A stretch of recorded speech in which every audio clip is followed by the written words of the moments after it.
Hey, what's up, y'all? My name is Millennial Smark, and I'm back at it again with another video.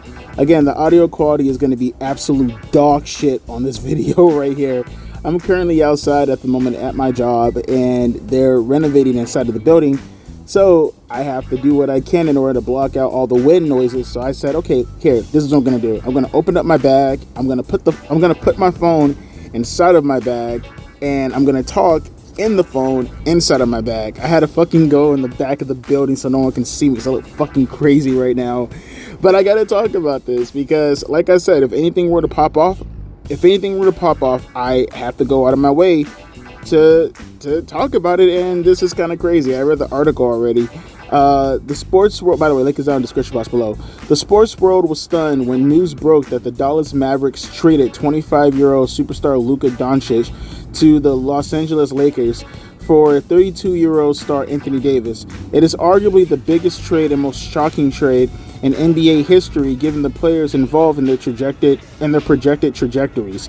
If AEW and WWE were ever to make a similar trade, how would that look? That was the question posed to Seth Rollins by SiriusXM Sports, and this is what Seth Rollins said.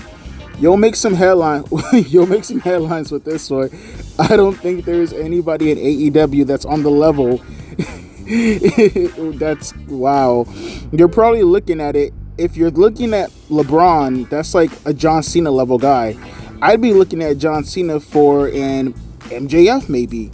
That'd be the deal. Luka would be MJF. That's the level. That's how crazy it is, said Rollins. Davis is, and I guess they talk more about basketball if you care for that kind of stuff. Me personally, I don't watch basketball, but at the same time, I mean, I don't have to watch basketball to know about the Luka Doncic guy, only because he's like one of the biggest basketball players in the world currently right now, right? And it's not so much that Seth Rollins is gone. Again, I'm probably going to get heat for this also, but I'll say the same thing that I said also back when I was talking about Hulk Hogan, even if he's completely and utterly right. I don't see how this benefits anybody by saying something like this. Now it's a little bit different because at least it's against AEW, the opposition. So, I mean, you're hitting outside of your house, right? You're not hitting inside the house. So I guess that's fine if you're gonna look at it from that perspective right there. But I don't see what's the purpose of doing something like this, But he said it, and honestly, Seth Rollins, he's not wrong. He's definitely not wrong as far as what he says. There's nobody. If Luka, right? Me personally, a guy who doesn't watch NBA, but the Luka kid is relatively young and relatively new, and is considered one of the biggest basketball players in the world. If I know who he is, just based off the fact that I can't be any more casual than a casual person who's casual to casualties, then my God, right? Like, I know who he is, so he's got to be insanely fucking huge. Yeah, that's like crossover appeal at a certain point, right? There's no crossover appeal in AEW, period. Now, granted, the question was posed to Seth Rollins, but I don't know what he's laughing for also. He's more known than people in AEW, yeah, but that's like not really saying much, to be perfectly honest with you, so I don't know why the fuck he's laughing for. But he's right, though. He's right. And I know probably Tony Khan is somewhere picking up glass and throwing against the wall and, like punching this wall, like, he's punching the air like he's Trey from Boys in the Hood, but he can't take it. But that is what it is, bro. This is what happens when you set your superstars up like this, right? You put them in a position and you have your company and you downswing so hard that it's like you have people who can actively make fun of you and not even really try. Like you put yourself into a position where your company is so low level, is so bush league, that the active opposition, the direct active opposition, doesn't even bother to even recognize you to be anybody. I mean, it's not even as if Seth Rollins was saying something on the lines of, oh, AEW, they actually have names, they actually have talent, just maybe not quite to the level of this guy. Right? He just blatantly buries them, and he's like, nah, they have nobody. Yeah, they literally have nobody. Maybe MJF, and that's a strong maybe, but that's pretty much it. Like, no one really comes close to anybody of caliber in regards to this basketball player. Now, I guess, it poses the question to you guys in regards to, is there anybody on the level of this basketball player currently in AEW at the moment that you figure could theoretically maybe be seen in that position outside of maybe an MJF? I mean, I was looking down the roster up and down, and obviously we're not going to include old WWE stars, so we're not going to say people like Bryan Danielson, who has completely lost value in his name anyways, wrestling for AEW. You'd have to look at some of their big-time stars that they happen to build up somewhat, I guess. You'd have to look at people like a Darby Allin. You have to look at people like a Swerve Strickland. You'd have to look at people of that nature, and yeah, the sad part about it is, it's not even as if I can suggest other stars who feasibly are even in that category. It's more so the fact that I look at the names and I think about the position and I think to myself, you guys haven't even built up homegrown talent to the degree where I can even feasibly combat any of the standards that you're trying to propose for me to say outwardly, right? Like, it'd be one thing if I could think and say to myself, like, okay, maybe this guy rounded up, and then, try to find the person who's closest to said basketball player, or I guess any pop culture figure that's out there currently at the moment. You don't even have enough talent where I could feasibly categorize to even rank based off of your homegrown talent. I mean, honestly, as far as success is considered, Swerve Strickland is not even technically a WWE talent. I mean, honestly, from a success standpoint, that has somewhat crossover appeal, as good as you could possibly get in AEW, I guess it is MJF. That's the closest person you probably can feasibly say. It is MJF. And it just tells you, it's like, what do we get out of AEW currently right now, being in the position that it's in right now? I hope this actually speaks volumes to some of the AEW fanboys who are out there constantly thinking that just because they live in this bubble, that people see things the way that they see it, when you get the WWE town who is completely oppositional to you, who's telling you how they see the competition. They don't see you as any threat. They don't see you as anything of competence. They see you as the little brother. They see you as a complete and utter joke. So my thing is, what is your response? What do you do in order to retaliate those standards, right?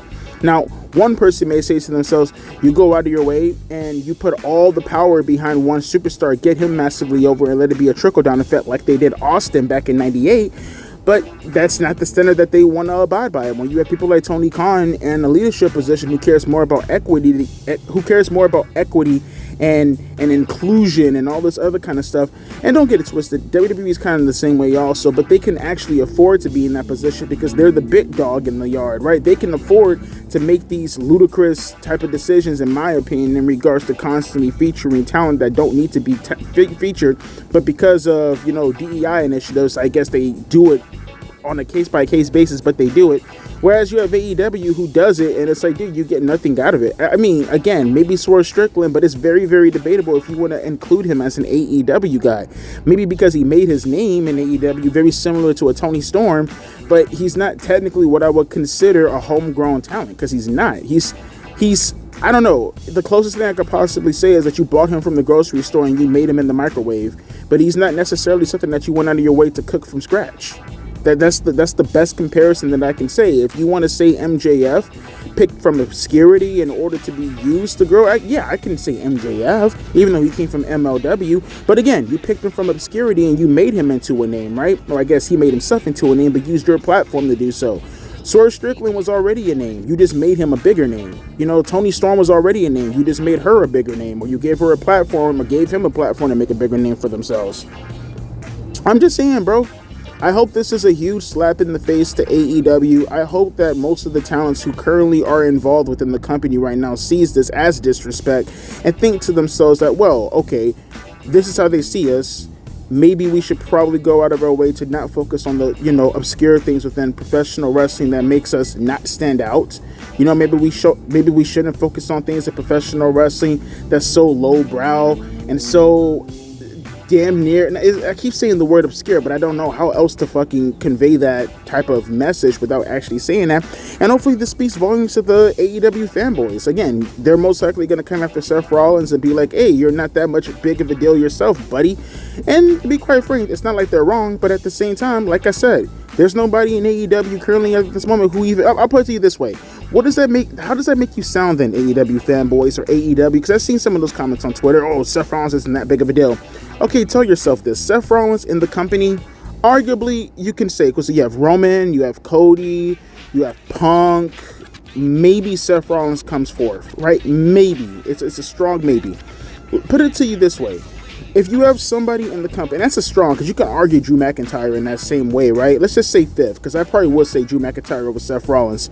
Let's just say that you have a person who isn't even in the top three, but the person who isn't in the top three completely and utterly demolishes even your number one guy in your company.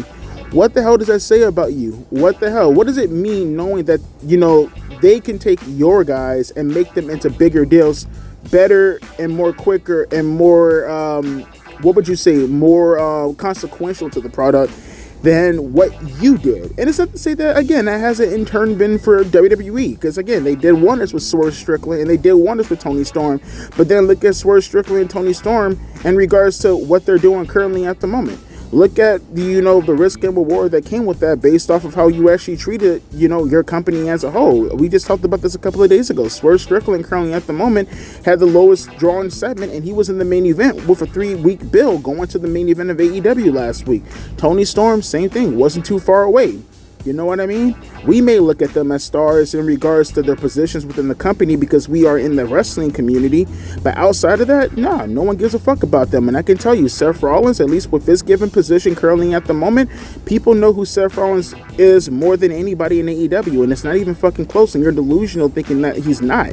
You're fucking delusional. Especially for the active roster, you could probably make a, somewhat arguable position if it was a WWE former talent like a Daniel Bryan. But even that right now, I would argue that Bryan Danielson, his value, as I said earlier, is completely devalued since working for your company. It's not to completely bash AEW, it's just speaking truth to word. Seth Rollins completely buried your company, and I want to see if there's going to be any retaliation outside of just snide remarks or some bullshit promo. Let's actually see some action put into place. Put your money where your mouth is. Actually give the chase to WWE that we so desperately want to see, rather than you just being there just for the sake of being there and saying, well, guys, we happen to at least be here. Yeah, we could chase WWE down if we really, really want to, but we much rather just walk. Let's just walk. Okay, WWE, they may be far ahead of us, and, but we're gaining traction, guys. We're gaining ground because we're walking towards them. Okay, we're actually making, without even recognizing that the more you walk, WWE just continues to fucking walk even slower, and you somehow still aren't catching up with them. It's like you're there for the sake of being there, but you're not doing anything as far as initiating any action that's scaring them. You're not doing anything, and like I said, in the end of the day, when it comes to professional wrestling, only people that actually suffer in the end of the day are me and you. I wish the AEW fanboys would recognize this. The only people who suffer in the end of the day in regards to how good or bad the product is me and you. Hopefully, what Seth Rollins said right here would light a fire, like something underneath AEW's ass, and maybe they go out of their way to pursue something, something of value. They probably won't. They probably won't. They probably will take this and then put a Twitter heading, fucking sneak dissing or shadow dissing, or maybe they go and they say something very, very snide on a promo somewhere on Collision around the 9:45 hour.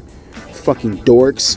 But let me hear your thoughts down in the comment section below. Does Seth Rollins go too far burying AEW? Is Seth Rollins becoming a mad lad with his constant remarks burying everybody currently in professional wrestling? Do you have anything to say about Seth Rollins, or do you have anything to add of value as far as what would be considered a decent trade or a guy who's on the same level from a wrestling perspective in AEW that currently resides in AEW that you think will be a quality trade to WWE. Love to hear your thoughts, but let me get the fuck up out of here. It's getting hot as fuck, and it's about time my break is over with. I pray to God the quality of this microphone actually sticks out. Adeuces and a P. Ice.